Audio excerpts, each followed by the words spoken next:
नमस्कार मु डॉक्टर लक्ष्मीनारायण पाणिग्राही सहकारी प्रोफेसर ओडिया विभाग ओडिशा राज्य मुक्त विश्वविद्यालय संबलपुर। आज आपण मानक अवगति निमंते मु गोटे श्रेणी सोपान आरंभ करने जाऊँगी। प्राच्य काव्य तत्पर एक विशेष उपादान होची वक्रोक्ति। आज आम वक्रोक्तिर स्वरूप और प्रकार भेद संपर्क में आलोकपात करिबा। काव्य तत्पर कवितार मूल्य निर्धारण करिबा पाई विभिन्न प्रकार मतवाद प्रतिष्ठित होईची। ता भितर रस, रीति, गुण, ध्वनि, अलंकार इत्यादि एक एक मतवाद अटे। प्रत्येक मतवाद को प्रतिष्ठित करने सकाशे अर्थात काव्यर आत्मा रूपे ताकू चिन्हित करने सकाशे आलंकारिक माने प्रयास करचंती। एही परिप्रेक्षी रे वक्रोक्ति को काव्यर आत्मा स्वरूप बोली उपस्थापित करबा पाई आलंकारिक कुंतक तांकर वक्रोक्ति काव्य जीवितम ग्रंथ रे सजत्न प्रयास करी तार प्रतिष्ठा देवा पाई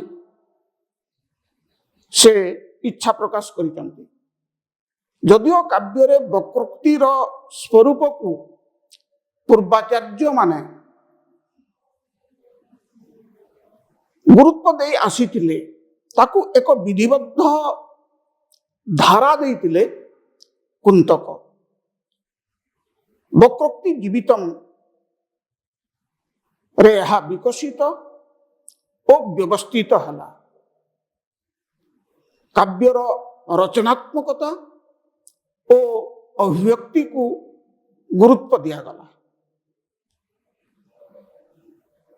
वक्रोक्ति संपर्क में सर्वप्रथमे अथर्व वेद रे दृक्पात करा जाइछि। अयम यो भक्तो विपचार बंगौ सुखानी वक्रा ब्रुजिना कृणोषि बोली अथर्व वेद रे कहवा माध्यम रे वक्रोक्ति होची काव्यर कुटिल वाणी बोली प्रतिष्ठा दिया जाइछि। एही प्राचीन मंत्रसिक्त वाणी को प्रतिष्ठित करिसंती परवर्ती आलंकारिक माने। भामह षष्ठ शताब्दी रे तांकर काव्यालंकार ग्रंथ रे याकू एक अतिशयोक्ति अलंकार विषय बोली कहिसंती। लोकातिरिक्त ज्ञान गोचरता माध्यम रे से यार प्रतिष्ठा देइसंती। सप्तम शताब्दी बेलू दंडी स्वभावोक्ति और वक्रोक्ति रूपे वाङ्मय को दुई भाग रे विभक्त करितिबार देखिबाकू मिले। नवम शताब्दी रे ठीक सेमती भाव में आनंदवर्धन वक्रोक्ति को एक वाच्यालंकार पर्याय रे ग्रहण करि नैचंती। काव्य प्रकाश रे एकादश शताब्दी बेलू मम्मट श्लेषेण काख्वा वा ज्ञास वक्रोक्ति स्वस्था द्विधा बोली कहिसंती। जोटी आमे वक्रोक्ति को श्लेष वाणी बोली कहि परिबार। परम भट्टारक भोजराज एकादश शताब्दी बेलू तांकर श्रृंगार प्रकाश ग्रंथ रे अलंकार प्राधान्य दे वक्रोक्ति को एक विशिष्ट मर्यादा देइथिबार देखिबाकू मिले। वामनाचार्य मध्य तांकर काव्यालंकार सूत्रवृत्ति रे अष्टम शताब्दी रे सादृश्यमूलक लक्षणा को ବକ୍ରୋକ୍ତିରେ ସ୍ଥାନ ଦେଇଥିବାର ଆମେ ଦେଖିବାକୁ ପାଉ। ମୋଟାମୋଟି ଭାବରେ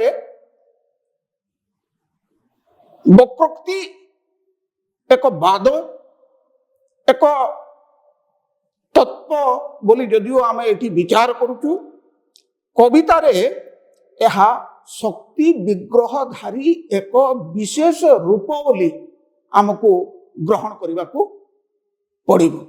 ସେ କାଳିଦାସଙ୍କର ବକ୍ରୀ ପନ୍ଥା ହଉ କିମ୍ବା ବାଣଭଟ୍ଟଙ୍କର ପରିହାସ ବାକ୍ଛନ୍ଦ ହଉ, ବୈଦବ୍ୟ ଭଙ୍ଗୀ ଭଣିତି ହଉ, ଏଠାରେ ଯେ ନିଶ୍ଚିତ ଭାବରେ ଆମେ ସହୃଦୟର ଏକ ଆହ୍ଲାଦମୟ ସ୍ଥିତିକୁ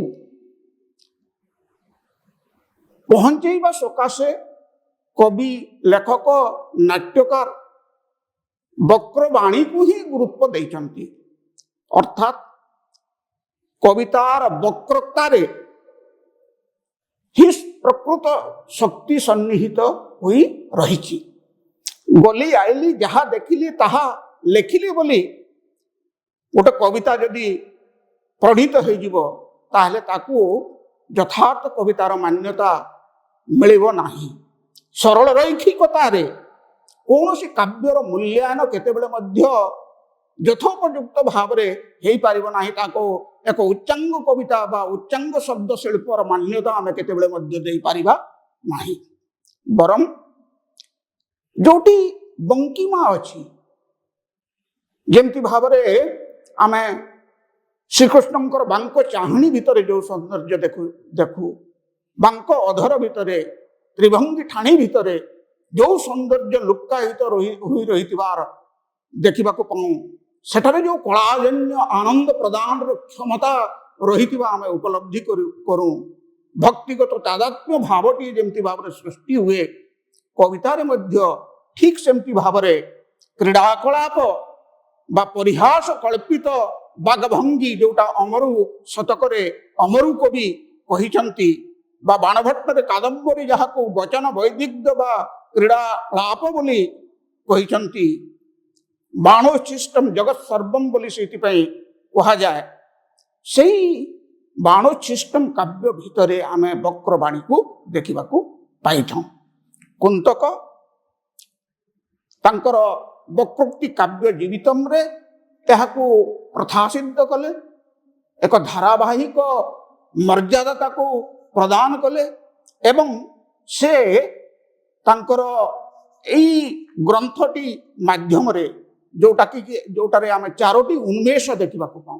ପ୍ରଥମ ଉନ୍ମେଷରେ ମଙ୍ଗଳାଚରଣ ବା କାବ୍ୟର ପ୍ରୟୋଜନ, ଲକ୍ଷଣ, ବକ୍ରୋକ୍ତିର ସ୍ୱରୂପ, ତାହାର ଭେଦ ଇତ୍ୟାଦି ନିରୂପଣ କରିଛନ୍ତି। ଠିକ୍ ସେମିତି ଭାବରେ ଦ୍ୱିତୀୟ ଉନ୍ମେଷରେ ସେ ବକ୍ରୋକ୍ତିର ପ୍ରଥମ ତିନି ଭେଦ ଅର୍ଥାତ୍ ବର୍ଣ୍ଣ ବିନ୍ୟାସ, ପଦ ପୂର୍ବାର୍ଦ୍ଧ ଏବଂ ପଦ ପରାର୍ଦ୍ଧ ବକ୍ରତାକୁ ସେ ଆଲୋଚନାର ପରିସରଭୁକ୍ତ କରିଛନ୍ତି। ତୃତୀୟ ପର୍ଯ୍ୟାୟରେ ବାକ୍ୟ ବକ୍ରତା ସମ୍ପର୍କରେ ସେ ଆଲୋକପାତ କରିଛନ୍ତି। ଚତୁର୍ଥ ପର୍ଯ୍ୟାୟରେ ପ୍ରକରଣ ଓ ପ୍ରବନ୍ଧ ବକ୍ରତାର ଆଲୋଚନା କରିଛନ୍ତି। ଏ ଗ୍ରନ୍ଥଟି ଯେଉଁ ତିନୋଟି ଭାଗରେ ପ୍ରଣୀତ ହେଇଛି, ତାର କାରିକା ଭାଗ, ବୃତ୍ତି ଭାଗ ଏବଂ ଉଦାହରଣ ଭାଗ ଭିତରେ ଆମେ ଏ ଚାରୋଟି ପର୍ଯ୍ୟାୟରେ ବକ୍ରୋକ୍ତିକୁ ବିଧିବଦ୍ଧ ଭାବରେ ପ୍ରାମାଣିକ କରିବା ପାଇଁ କେମିତି ଭାବରେ ସେ ଚେଷ୍ଟା କରିଛନ୍ତି ସେଇଟା ଆମେ ଦେଖିବାକୁ ପାଉ। ତେବେ ମୋଟାମୋଟି ଭାବରେ ବର୍ଣ୍ଣବିନ୍ୟାସ ବକ୍ରତା, ଯୋଉଟାକି କୁନ୍ତକଙ୍କର ପ୍ରଥମ ପର୍ଯ୍ୟାୟରେ ଆଲୋଚନାର ପରିସରଭୁକ୍ତକୁ ଆସିଛି, ତା ଭିତରେ ସେ ବର୍ଣ୍ଣର ବିଶେଷ ପ୍ରକାର ବିବେଚନା ବା ଆକର୍ଷଣୀୟ ଢଙ୍ଗରେ ବର୍ଣ୍ଣ ବସାଣକୁ ଗୁରୁତ୍ୱ ଦେଇଛନ୍ତି। ଏକବର୍ଣ୍ଣ ବକ୍ରତା, ଦ୍ୱିବର୍ଣ୍ଣ ବକ୍ରତା, ବହୁବର୍ଣ୍ଣ ବକ୍ରତା ଏବଂ ବର୍ଗାନ୍ତ ସହିତ ସଂଯୁକ୍ତ ସ୍ପର୍ଶବର୍ଣ୍ଣର ବକ୍ରତାକୁ ଏହି ପର୍ଯ୍ୟାୟରେ ସେ ଆଲୋଚନା କରିଛନ୍ତି। ଦ୍ୱିତୀୟ ପର୍ଯ୍ୟାୟରେ ପଦ ପୂର୍ବାର୍ଦ୍ଧ ବକ୍ରତାରେ ବର୍ଣ୍ଣ ସମଷ୍ଟିରେ କେମିତି ଭାବରେ ପଦ ହୁଏ ଏବଂ ପଦକୁ ପୂର୍ବାର୍ଦ୍ଧ ଓ ପରାର୍ଦ୍ଧରେ କେମିତି ଭାବରେ ଭାଗ କରାଯାଏ, ଯାହାର ଫଳଶ୍ରୁତି ସ୍ୱରୂପ ପୂର୍ବାର୍ଦ୍ଧରେ ବକ୍ରତା ଧ୍ୟାୟ ଓ ପରାର୍ଦ୍ଧରେ ମଧ୍ୟ ବକ୍ରତା କେମିତି ଭାବରେ ସୃଷ୍ଟି କରାଯାଏ ତାହାର ଆଲୋଚନା ଆମେ ଏଠାରେ ଦେଖିବାକୁ ପାଇବା, ଯୋଉଠିକି ରୂଢ଼ି ବୈଚିତ୍ର୍ୟ, ପର୍ଯ୍ୟାୟ, ଉପଚାର, ବିଶେଷଣ, ସମ୍ବୃତ୍ତି, ପ୍ରତ୍ୟୟ, ଆଗମ ବୈଚିତ୍ର୍ୟ, ବୃତ୍ତି, ଲିଙ୍ଗ ବୈଚିତ୍ର୍ୟ ଓ କ୍ରିୟା ବକ୍ରତା ଇତ୍ୟାଦି ଦେଖିବାକୁ ମିଳିଥାଏ। ତୃତୀୟ ପର୍ଯ୍ୟାୟରେ ବକ୍ରୋକ୍ତି କାବ୍ୟ ଜୀବିତମ ଯୋଉ କଥା କୁହନ୍ତି ତାହା ହେଉଛି ପଦ ପରାର୍ଦ୍ଧ ବକ୍ରତା। ପଦ ପରାର୍ଦ୍ଧ ମାନେ ହେଉଛି ପ୍ରତ୍ୟୟ। ତେଣୁ ପ୍ରତ୍ୟୟରେ ଯୋଉ ବକ୍ରତାର ବୈଚିତ୍ର୍ୟ ସୃଷ୍ଟି ହୁଏ ତାକୁ ଆମେ ପଦ ପରାର୍ଦ୍ଧ ବକ୍ରତା ବୋଲି କହିବା। ତାର ମଧ୍ୟ ବିଭିନ୍ନ ପ୍ରକାର ଉପବିଭାଗ, 6 ପ୍ରକାର ଉପବିଭାଗ ରହିଛି। କାଳ ବୈଚିତ୍ର୍ୟ, କାରକ, ବଚନ, ପୁରୁଷ, ଉପଗ୍ରହ ବା ଧାତୁ ଏବଂ ପ୍ରତ୍ୟୟ ବକ୍ରତା ହିସାବରେ 6 ଭାଗରେ ତାକୁ ବିଭକ୍ତ କରାଯାଇଛି। ଚତୁର୍ଥ ପର୍ଯ୍ୟାୟରେ ବାକ୍ୟ ବକ୍ରତା ବା ବସ୍ତୁ ବକ୍ରତା ସମ୍ପର୍କରେ ଆଲୋଚନା କରାଯାଉଛି ଏବଂ ସେଇଠି ଉତ୍କୃଷ୍ଟ ସ୍ୱଭାବରେ ବସ୍ତୁ ବକ୍ର ଶବ୍ଦରେ କେମିତି ଭାବରେ ରମଣୀୟାର୍ଥ ପ୍ରତିପାଦକ ବିଷୟକୁ ଉପସ୍ଥାପନ କରିବା ପାଇଁ ସାମର୍ଥ୍ୟ ଲଭେ ତାର ବୈଜ୍ଞାନିକ ରୀତିରେ ବିଶ୍ଳେଷଣ କରିବା ପାଇଁ କୁନ୍ତକ ପ୍ରୟାସ କରିଛନ୍ତି। ପଞ୍ଚମ ପର୍ଯ୍ୟାୟରେ ପ୍ରକରଣ ବକ୍ରତା ଆଲୋଚନା ପରିସରଭୁକ୍ତ ହୁଏ। କାବ୍ୟାବଳୀରେ ଯେତେବେଳେ ସହଜ ସୌକୁମାର୍ଯ୍ୟ ରମଣୀୟତା ପ୍ରକାଶ କରେ ସେହି ସମୟରେ ପ୍ରକରଣ ବକ୍ରତା ସୃଷ୍ଟି ହୁଏ। ଭାବପୂର୍ଣ୍ଣ ସ୍ଥିତିରେ ଉଦ୍ଭାବନ, ଉତ୍ପାଦ୍ୟ ଲାବଣ୍ୟ, ପ୍ରଧାନ କାର୍ଯ୍ୟ ସହ ସମ୍ବନ୍ଧ ପ୍ରକରଣର ଉପକାର୍ଯ୍ୟ, ବିଶିଷ୍ଟ ପ୍ରକରଣର ଅତିରଞ୍ଜକତା, ରୋଚକ ପ୍ରକରଣର ଅବତାରଣା ଓ ପ୍ରକୃତି ବର୍ଣ୍ଣନା ଏହି ପର୍ଯ୍ୟାୟର ଆଲୋଚନାକୁ ଆସିଥାଏ। ଏବଂ ଶେଷ ପର୍ଯ୍ୟାୟରେ ପ୍ରବନ୍ଧ ବକ୍ରତା ଯୋଉଟା କାବ୍ୟ ନାଟକ ଆଦିର ସାମଗ୍ରିକ ଶୋଭାବର୍ଦ୍ଧନକାରୀ ବସ୍ତୁ କୌଶଳକୁ ଆମେ ପ୍ରବନ୍ଧ ବକ୍ରତା ବୋଲି କହିପାରିବା। ମୂଳ ରସ ପରିବର୍ତ୍ତନ ବକ୍ରତା, ସମାପନ ବକ୍ରତା, କଥା ବିଚ୍ଛେଦ ବକ୍ରତା, ଆନୁଷଙ୍ଗିକ ଫଳ ବକ୍ରତା, ନାମକରଣ ବକ୍ରତା, ତୁଲ୍ୟ କଥା ବକ୍ରତା ଇତ୍ୟାଦି ଏହି ପର୍ଯ୍ୟାୟର ବିଷୟକୁ ଆସିଛି। ଭଟ୍ଟଗୋପାଳ ଯଥାର୍ଥରେ ସାହିତ୍ୟ ଚୂଡ଼ାମଣି ଗ୍ରନ୍ଥରେ କହନ୍ତି, ବକ୍ରାନୁରଞ୍ଜିନୀ ମୁକ୍ତିಂ ଚଞ୍ଚୁମୀ ବା ମୁଖେ ବହନ୍ କୁନ୍ତକଃ କୁଦତି ସୁଖಂ କୀର୍ତ୍ତି ସ୍ଫଟିକ ପଞ୍ଚରେ। କୁନ୍ତକ ଖ୍ୟାତିର କାଚ ପଞ୍ଜୁରୀରେ ଖୁସିରେ ଖେଳୁଛି। ଯାହା ମନୋରମ ଓ ବକ୍ର ପ୍ରକୃତିର ସେହି କଥାକୁ ଚଞ୍ଚୁବାତ ଧାରଣ କର ବୋଲି ଏଠାରେ ଯେମିତି ଭାବରେ କୁହାଯାଇଛି, ସେଇଠୁ ଆମେ ଜାଣିପାରିବା କୁନ୍ତକ କାବ୍ୟରେ ବକ୍ରତା ସମ୍ପର୍କରେ କେତେ ମହାନ ଓ ମହିମ୍ନ ଉଚ୍ଚାରଣ କରିଛନ୍ତି। ଏହା ହିଁ କାବ୍ୟର ପ୍ରକୃତ ଶକ୍ତିମାନତାର ପରିଚୟ, ପୂର୍ଣ୍ଣତାର ପରିଚୟ, ଯାହାକୁ କି ଆମେ ମୌନତା ମାଧ୍ୟମରେ ଉପଲବ୍ଧି କରିପାରିବା।